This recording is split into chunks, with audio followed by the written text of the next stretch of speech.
What's going on, Colts Nation? I'm Lawrence Owen. Today, we are going to discuss the offensive line rankings for the Indianapolis Colts in the 2021 NFL season.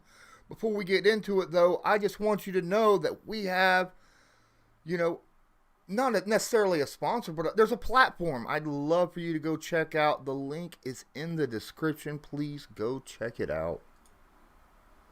This video is sponsored by Newsbreak.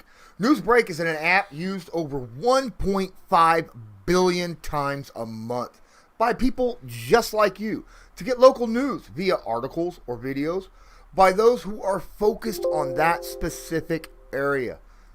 People like myself. Just use the link in the description of this video to download it. Then search a city, state, or someone specific, like myself, Colts Law. Then make sure to follow them so you'll get all the news fresh as it comes out.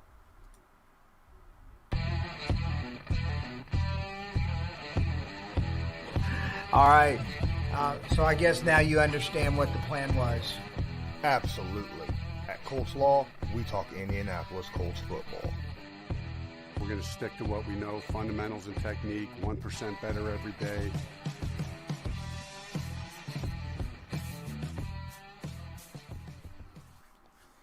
So today I'm joined with Colts Loyalist, and we're going to discuss the offensive line and rankings from around different sites, around the internet, basically, different articles being written, whether it's PFN, PFF, multiple different places that have ranked the Indianapolis Colts heading into the 2021 season. And we're going to discuss whether or not their rankings are fair and just or a little bit confusing. All right.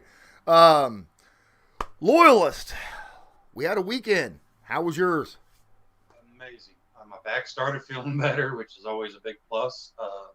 Like I said, my wife was finishing up her vacation this week, so the weather was a little, against us a little bit, you might say, but we just stayed at home and hung out with the kids and had a good weekend.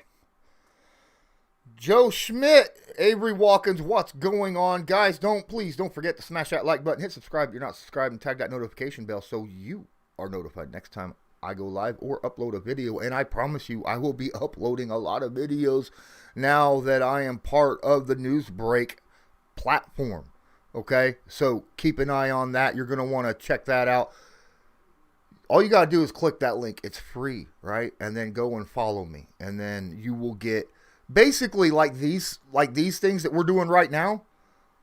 Everything that we do, only all the other extra stuff is cut out. It's just exactly what we're talking about. So you'll get straight to the point. If you don't want to hear us sit here and go through all of the ads and stuff like that, or hear me always smashing the like button, or I get most of you, a lot of you sit here, join because you're in the chat with me, like Underdog Sports and Schmidt and Watkins. I understand you're in here for the live chat, but I cut that out for the news break because it's only about the topic that we're talking about. So, these hour-long streams are cut down to, 15, 20 minutes. So you get, condensed information and can make your time a little bit easier, because everybody's time is worth a lot.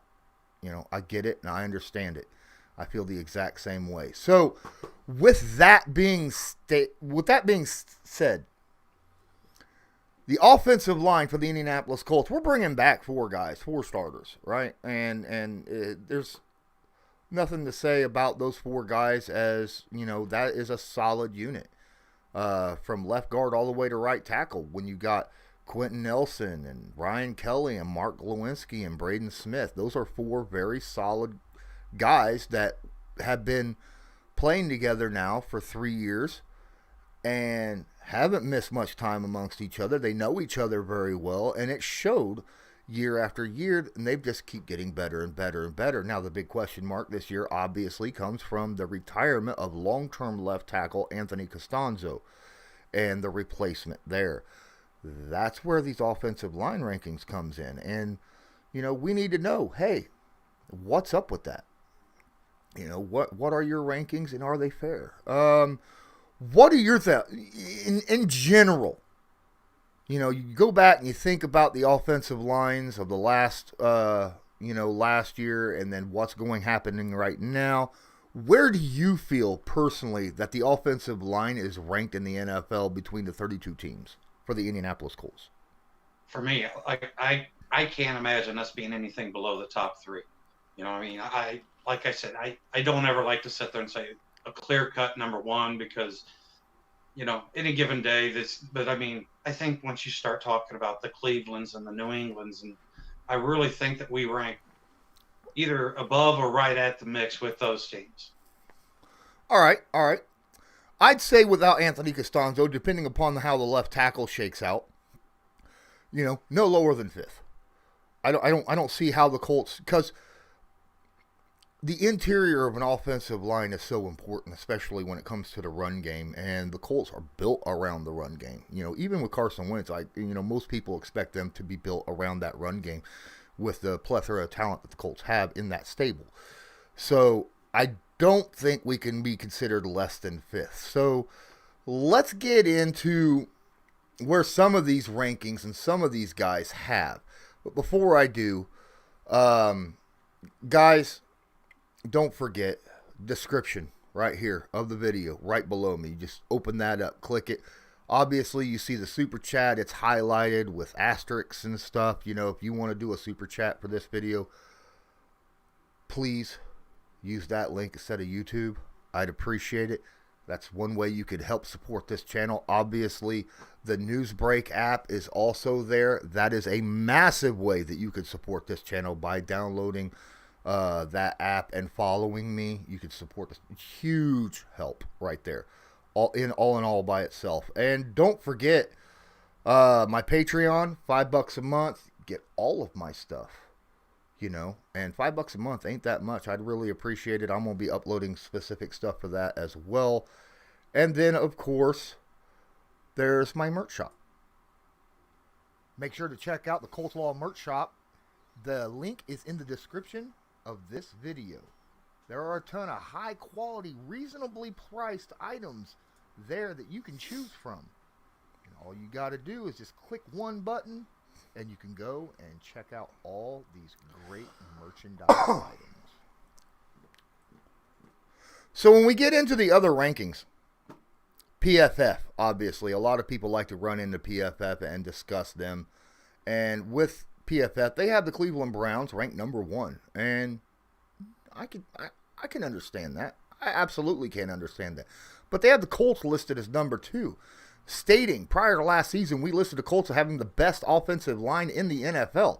The group finished the 2020 season ranked 7th on their list. Injury struck, hampering left tackle Anthony Castonzo, who was limited to 749 snaps and retired in the offseason, leaving the Colts with a massive hole to fill.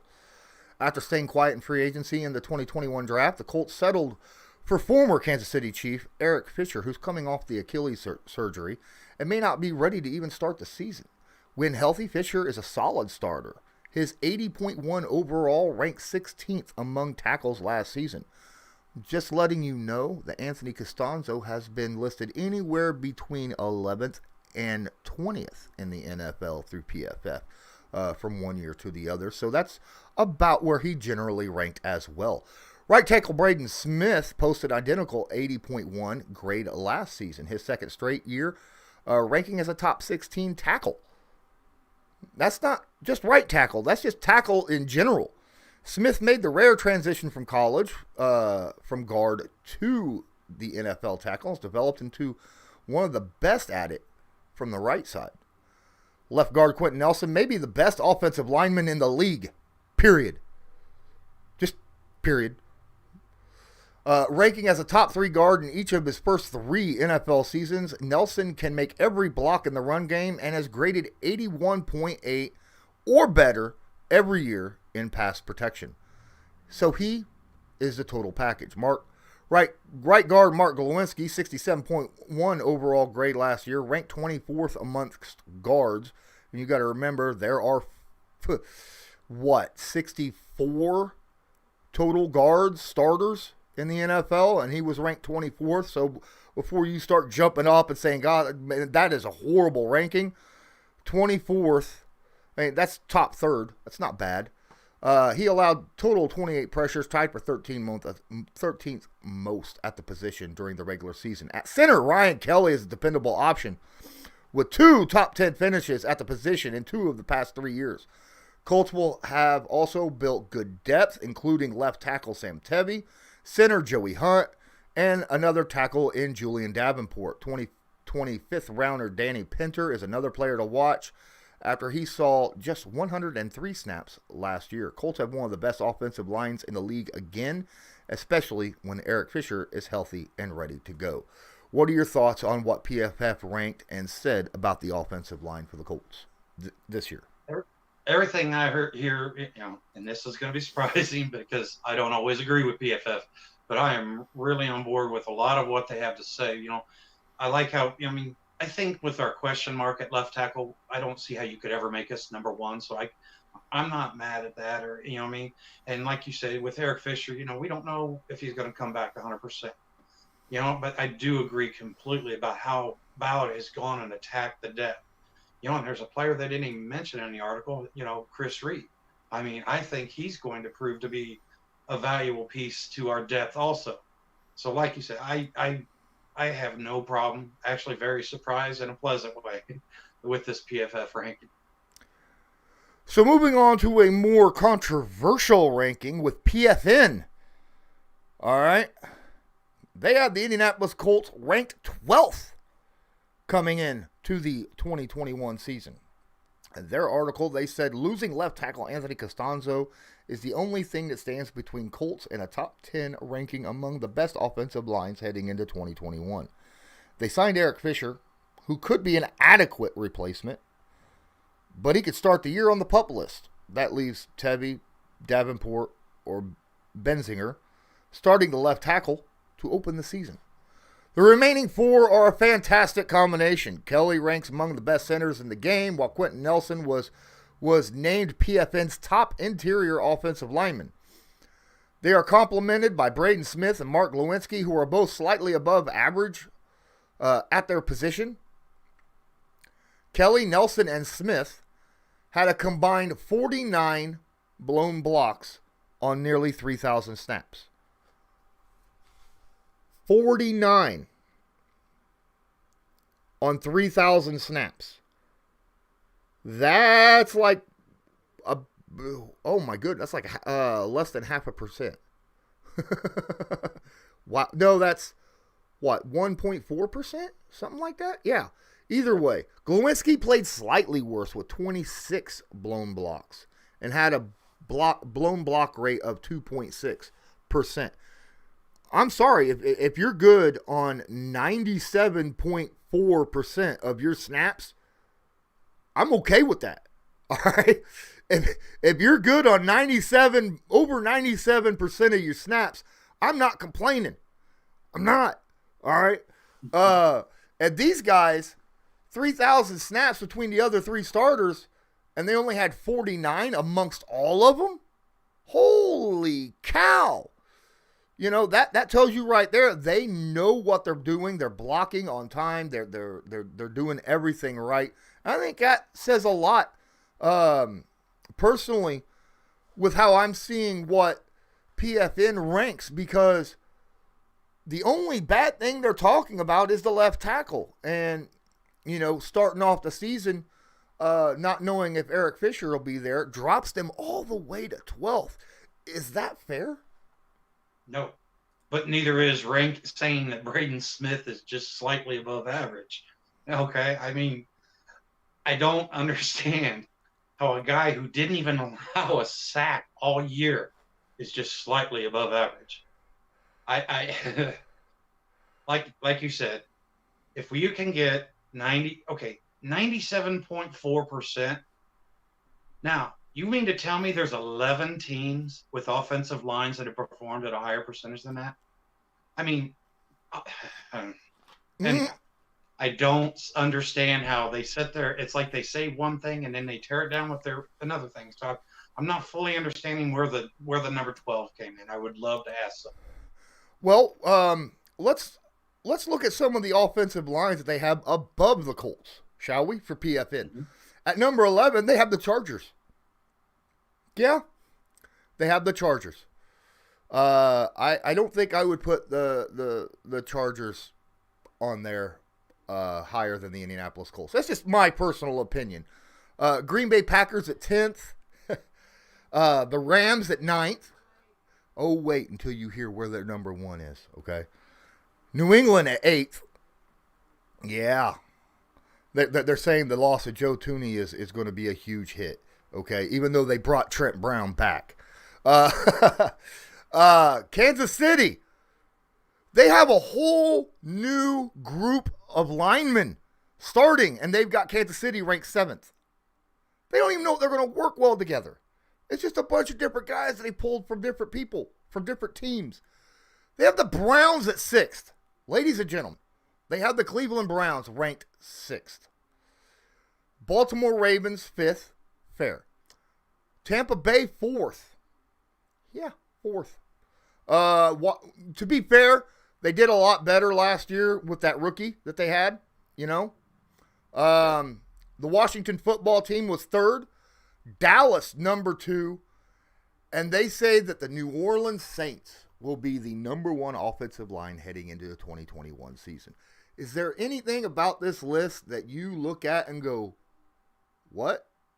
Because to me, it's the whole darn thing. Yeah. I was gonna say, the better question would be, is there anything that you agree with? Right? Oh, my goodness. And I don't understand how, okay, they sit there and they rank the 4 guys, but then they add the question mark about the left tackle. How is it adding a Pro Bowl left tackle to your roster doesn't move the needle? I just don't understand. I don't either. See, here's the deal, okay? To me, I get why they're putting Dallas high. I do. I know a lot of people are like, what? Last year, their offensive line was decimated through injuries, okay? They're coming back this year healthy. And generally, those guys, when they're healthy, Dallas is the top 5 offensive line, you know? And it's facts.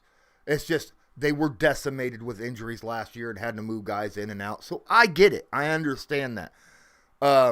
Now, these guys are getting older. Now, a few of them, right?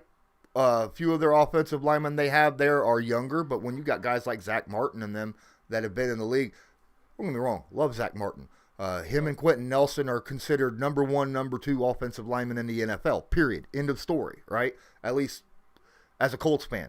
And he's been doing it a long time, and he does it at different positions. He had to last year. I think he played every position along that Dallas offensive line, and that's the only reason why they weren't ranked dead last, because Zach Martin played everywhere. He should have played quarterback is what he should have played. But anyhow, after Dak went down. Yeah. But no, New Orleans generally has a pretty good offensive line as well. They haven't been ranked number 1 in forever. Okay. New England? How New England is 7th is beyond me, because New England's good. All right, these guys churn out offensive linemen the way the Colts churn out running backs and linebackers and safeties. Okay, that's just what they do, and I don't have a problem with admitting that. You know, that's what they're really good at scouting. But man, some of the Rams not bad, but last year was a down year for them, and it wasn't due to injuries. It was just a down year. There's a reason why they got rid of their quarterback, right? I don't understand PFN, and generally I go to PFF to do the shock takes like everybody else, but in this case, PFF was kind to the Colts compared to PFN. Holy crap. All right, so let's go to the huddle. The huddle has the Cleveland Browns listed number 1. I think there's a consensus. And you know what's also funny? You notice the consistency between having the number one offensive line and the number one running backs, like group-wise? Yes. Because generally it's Cleveland Browns and Indianapolis Colts listed number 1 and 2 as well. But for the Colts, they have the Colts number 2. And they said that the Colts are another team who invested heavily into their offensive line with spectacular results. Both Quentin Nelson and Ryan Kelly come off Pro Bowl years. Right tackle Braden Smith is better than most.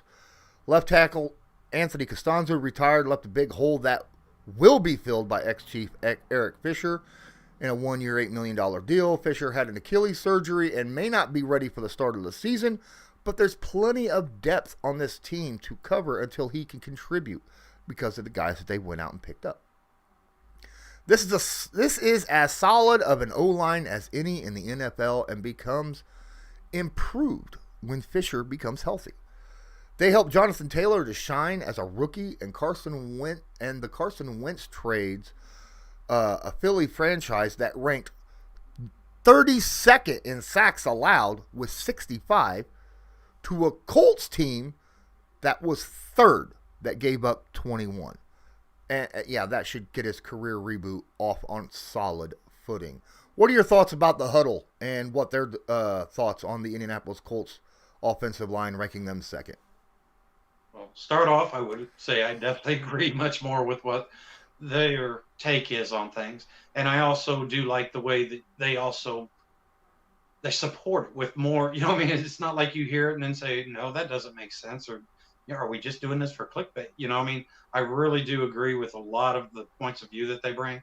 And like they said, when they start rating Braden Smith as one of the better, now you're starting to talk about the wheelhouse that I believe he plays in. Okay.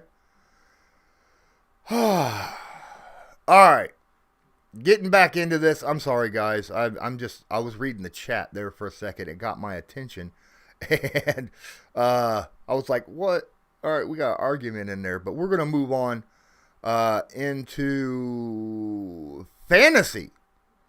FTN Fantasy has the Colts ranked 7th in the NFL. And this is what they have to say about the Colts. Pancake Central. The Colts O-line is the definition of nasty, with several guys who take pride in getting their man to the ground, led by Quentin Nelson.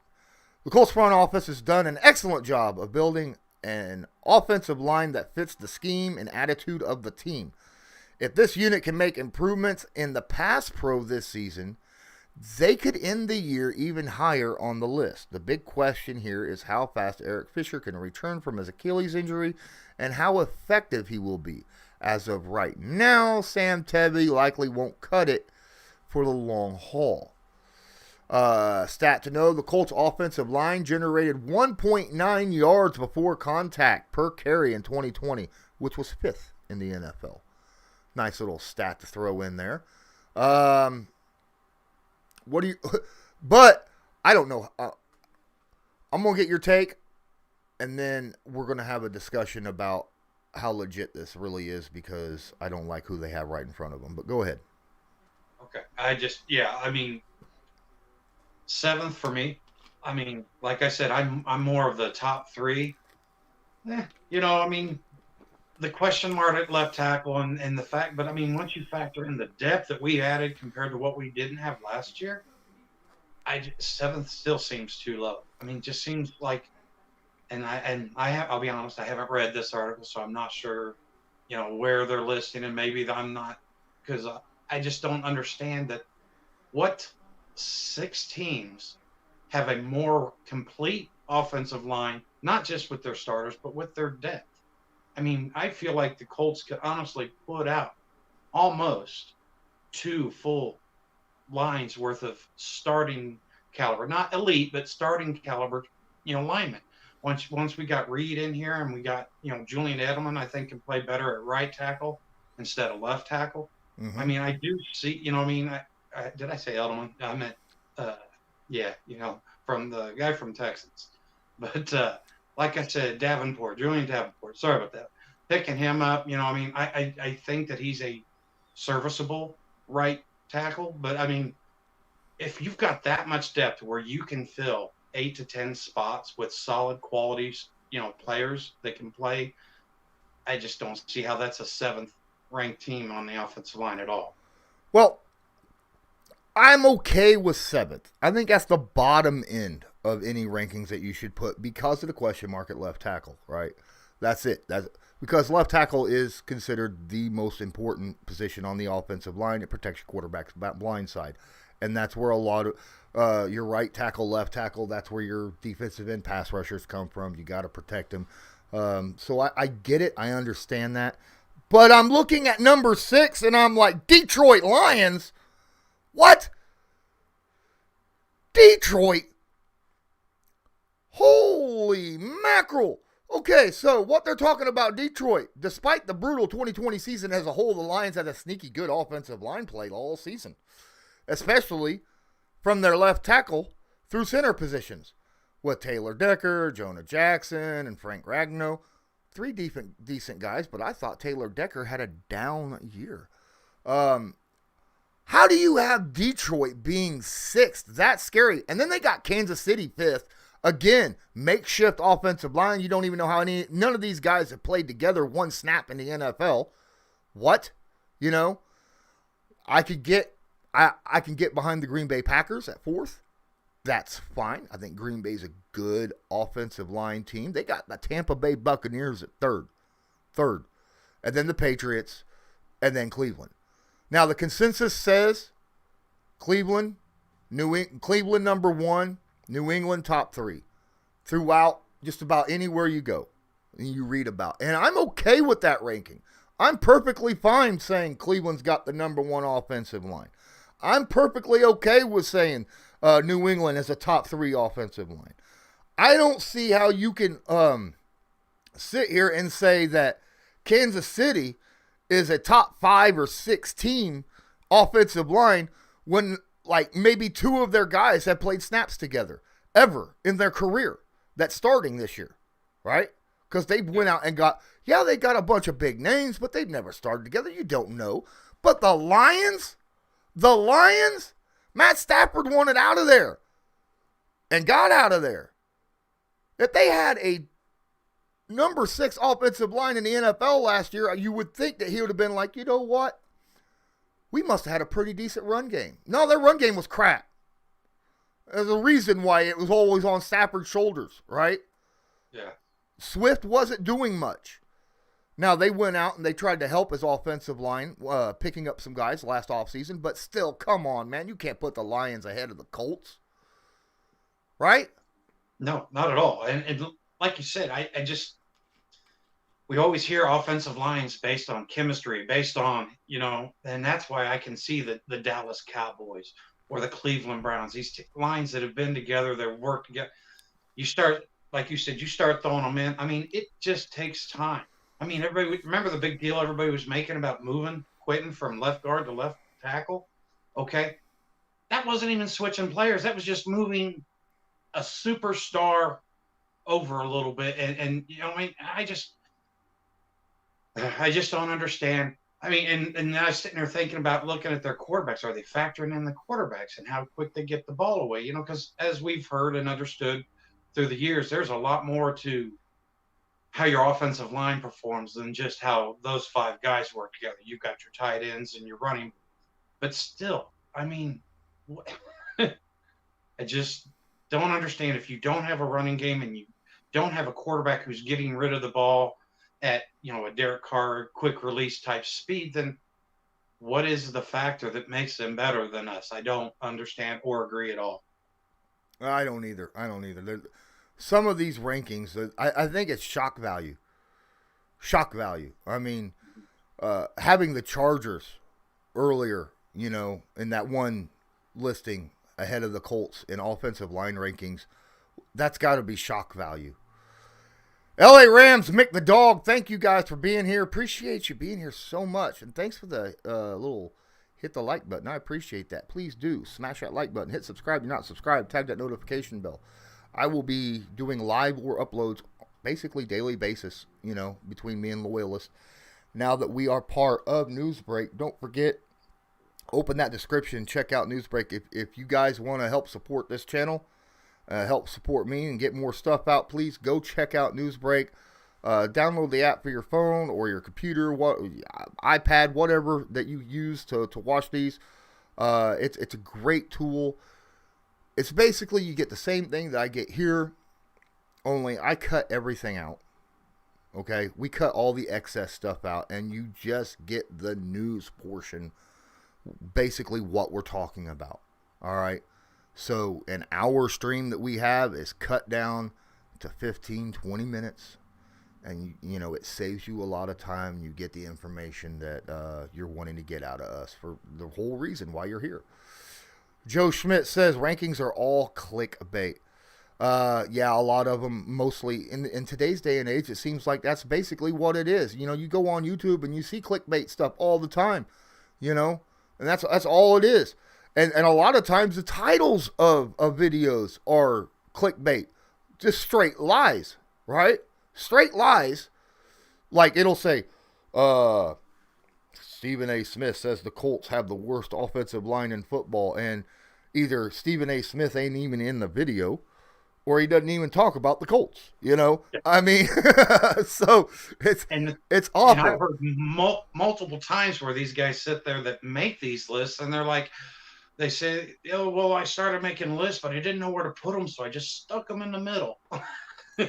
Well, okay, if that's what you're sitting there and basing your whole, you know, premise of building your list on, you know, like you said, I think it's just we got so much time, and we're looking for that football fix so bad. They know that all they got to do is put something out there. It doesn't have to be 100% accurate. Just put it out there and let them read it. Well, you're not going to get that with me. All right. This show right here, you're not going to get clickbait crap. All right. I might put out something that's just for fun, but you'll know it. You know, I've had these little short videos. They're just fun videos that I put out. That's fine. But I'm not going to put out lies for you. Whatever the title says is what it is, right? Just same with the thumbnails and stuff like that. So, you know, I'm tired. 2 weeks, guys. 2 weeks. That's what we got until training camp for the Colts. And then real Colts news starts flowing again. You guys know that Carson Wentz held his throw around in down south with all the Colts players last week. Yep. Mo Alley Cox, all the skill position guys were down there. He hosted them all. All the starters. If I'm right, huh? The starters. I think everybody but Jack Doyle and T.Y. Hilton. Yeah. And at first I was like, why is that? But then you get to thinking about how well these guys know the playbook and stuff. And they're probably like, you know, they're used to going through these quarterbacks and getting their chemistry. Plus, they've already spent some considerable time with them. So I like the fact that you get some of these younger guys and get those reps and get in that time, like you said, and build that camaraderie. Anthony Hart, what's going on? Appreciate you. How did we land our upgrade of primetime games finally? Right? We got 4, maybe 5, because that New England game, right? That New England game's it could just flip, and most likely it'll probably end up being 1. So, yeah, we could have 5 primetime games next year. Now, we're only hosting 1, but 1 is better than none, like what we've had the last 4 or 5 years, right? So, yeah. I'm really excited. I know Loyalist is really excited. You guys, 18 of you in the viewers right now, and a few of you in the chat that I'm sitting here watching. Nano says, I ordered me a custom Colts jersey last night and can't wait to get it. That's awesome, man. You should show me a picture sometime over on in Twitter. Tag me and show me a picture once you get it, man. I might show it up on the stream at some point. Joe says, show me the rankings after training camp, right? Actually, after preseason. I want to see what the rankings are after preseason. Who knows? I mean, I don't expect Fisher to be ready, but it's a possibility. You know, the Colts think that he will be practicing in September. So, You never know. Yeah, Schmidt, Ty and Doyle wasn't there, but Mo Alley Cox and Pittman and all them guys were out there as well. So good on them. That just shows a lot for Carson Wentz, right? Getting him out to his place and doing that. I saw a tweet. Was it last week? Where it was an Eagles fan complaining. He's like, why is it that Carson waits to go to a different team before he starts giving a crap about the play? You know what? Carson did that with his other teams last year. Every year he was with the Eagles, he would host them at his house and throw and have cookouts and stuff like that. He does that with everyone, which is nice. But Eagles fans forget this kind of stuff. And then they go off and say, well, he was a crap quarterback and didn't care about his team. It seems like to me this is the guy who he has been the whole time. It's just he was just being overlooked when he was things were going downhill, and they had to have a scapegoat. And Mr. Wentz ended up being that scapegoat because he was the one on the field. Granted, there was 11 other guys on the field, plus coaching staff and front office. But, somebody's got to take the shoulder of the blame. Schmidt says that he thinks that this could be T.Y. and Doyle's last season. I don't know. T.Y. maybe. I don't know if Doyle. I don't think this will be Doyle's last year. I really don't. I got a question on that. Do you think that the Colts might find themselves doing sort of what they did with Adam Vinatieri with Doyle? I know kicker, tight end are different, but the 1-year contract. Because Doyle seems like a guy who would be more open to that, just for the fact that this is where he's been his whole career, and this is where he's born and raised. You know what I mean? I'm just wondering if that's even something that might be on the radar for the Colts. Once his 3-year contract ends up, and maybe do 1-year contract year by year, and then once he's done, he's done. Yeah, I could see that with Doyle. I really could. I don't think Doyle is one of those guys. I think Doyle's happy with the team and his present situation. He's one of those guys that isn't looking for fame and notoriety, right? He never was, even when he was earlier in the Colts career, I mean, it was just, he was very humble, and he just went out and did his job. And now he's got a family and children, and I feel like that when he's done, he's done. And he'll play until either he feels that he can't do it anymore, or the Colts are like, you know what, my guy, we got to move on because we got younger guys we want to get more snaps. I understand that. I still think Doyle is a solid producer for the Colts. I think he did fine last year. I just think him and Mo Alley Cox were both in a bad situation once Anthony Castonzo went down with injury the second half of the season, and ended up having to block way more than what they generally did. But, yeah, I agree. Schmidt says that trading up in the second for Jalen Hurts was total BS for the Eagles. And, well, if you believed in Carson Wentz, why would you do it? I almost see Aaron Rodgers. Why that situation? Because Aaron Rodgers is, in the bottom third of his career time-wise. But Wentz had only been in the league, he's played 3 seasons at the time? 3 or 4? Why would you do that? Yeah, and whenever your answer has to be, well, we're just going to cultivate this spot. I mean, I'm all for cultivating spots, but you're not going to get a quarterback, okay, that's going to be able to produce at a high enough level to make that move for a team with such a young, well-established quarterback, to make that even worthwhile. Because, I mean, I can't tell you how long I've heard, if you've got 2 quarterbacks, you don't have any quarterbacks, And with that mentality, why would you want to create this possibility for this divisive, dividing a fan base, because everybody always wants to see the backup quarterback. He's the greatest thing until you actually need him. And then you have to sit there and really evaluate him. Mick the Dog says his wife called him for dinner and he's out. Good luck, Colts. Appreciate you so much. Thank you so much. So that was our offensive line rankings. We've been at this for about 40 minutes. I appreciate everybody that's in the chat. Michael Stroder, hey, what's up, man? Appreciate you. Man, don't forget, smash that like button, hit subscribe if you're not subscribed, tag that notification bell, and go check out the Newsbreak app and give me a follow on there. That would help me out a ton. It's free. It's easy. My videos right now don't have sound. I don't know why. I want to let you know that up front. I uploaded 3 of them yesterday, and for some reason they play but don't have sound, or at least not for me. I'm trying to get them fixed with the company. It'll be fixed and proper soon. And then once that's all done, it'll start flowing on a daily basis. You'll have a new video up every day. Okay? So make sure you go check that out. Wentz is human, of course. His ego took a hit for no reason. Every quarterback has an ego. You have to have an ego to play a quarterback position. You have to feel like you're the best. All right? You have to be that guy, to be a leader.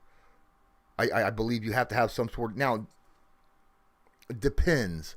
Even Andrew Luck had an ego of some sort. We didn't see it as fans, but the players did, right? Everybody has a specific ego. Ego is not necessarily a bad 4-letter word. It's only a 3-letter word. But, yeah, I get it. And that, I don't know, man. It might have hurt his ego a little bit when they drafted Hurts, but at the same time, had the Eagles handled it from a coaching and front office standpoint throughout the season better than what they did, Wentz may not have gotten as unhappy as he was, And let's be honest. If they were winning, I don't think that, Carson said, oh, no, they drafted a quarterback in week 1, went in there and started deteriorating. Matter of fact, I don't know if you guys got to see him on Twitter, but Law put out some really good clips of what Carson looked like in week 1. You know what I mean? And he didn't look nervous. He didn't look like he was, looking over his shoulder or anything. I think just the snowball effect of injuries piling up, losing. Let's be honest. You lose, the week is just miserable. You win, the week, everything, nobody even realizes, that you jumped offside or whatever. But if you lose, all of a sudden that infraction is going to be magnified. And I really believe Carson when he says, that he didn't doubt the Eagles' plans. He felt secure in it and stuff. And you think about it and you see the way he performed at the earlier part of the season. He wasn't getting killed. He was, there was some drop passes and stuff, but really he didn't start off that bad. And like I said, just with the injuries piling up and then just the roster thinning out in certain areas of need, I just think it was a combination of bad things, and it just ended up, and like you said, they were looking for people to blame, and the head coach and the quarterback generally are the ones. That's true. Hey, Nomadic Brian and Mike Dinlin, appreciate you being here. I was getting ready to end the stream, guys, so you might want to have to refresh your button there. Just hit the reload button there and watch it from the beginning, because I think we covered some pretty good stuff about the offensive line today, especially the rankings that they were ranked by different people so far heading into the 2021 season. But thanks everyone for showing. I'm Lawrence Owen. That's Colts Loyalist, and as usual, have a good one.